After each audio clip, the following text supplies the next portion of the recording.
মা, আমি বিয়ে করব। ফুটো, বিয়ের পরে বউ নিয়ে কি করবি? কেন মা, তুমি জানো না বিয়ের পরে কি করে? না, তুই বল শুনি। যা বদমাইশ, তুমি না খুব দুষ্টু মা। আরে লজ্জা পাচ্ছিস কেন, বল। বিয়ের পরে আমি আর বউ যখন ঘুমাবো জড়িয়ে ধরে থাকবো, বউ যখন বাথরুমে যাবে আমি যেতে দেবো না, আর বউ বলবে আমাকে ছাড়ো, আমি তাও ছাড়বো না, জোরে জড়িয়ে ধরবো। যখন বলবে পায়খানায় যাবো তাও ছাড়বো না, জোরে জড়িয়ে ধরবো। আর সারা রাত ধরে পক পক পক পক পক পক করবো। আরে বাবা, পক পক করবি ঠিক আছে, কিন্তু বৌমার যখন পায়খানা পাবে তখন ছেড়ে দিবি, তা নাহলে হাগিয়ে দেবে বিছনায়। সত্যি কথা বলতে মা, বিছনার উপরে বউ হাইগে দিক তাও ছাড়বো না, আমি গু পরিষ্কার করে দেবো।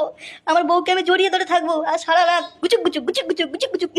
ফুটো, বিয়ে করবি ঠিক আছে, ঠিকঠাক ভাবে লল দিতে পারবি তো? লল দিতে না পারলে কিন্তু বউ পালিয়ে যাবে। যাহ মা, তুমি যে কি বলো, আমার নাম ফুটো, ফুটো করাই আমার কাজ।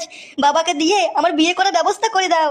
এই বন্ধুরা, পরের পার্ট কি দেখবা? দেখতে হলে চ্যানেলটা সাবস্ক্রাইব করে দাও, আর ফেসবুক হলে ফলো করে দাও, আর কমেন্টে করে দাও পরের পার্ট দাও।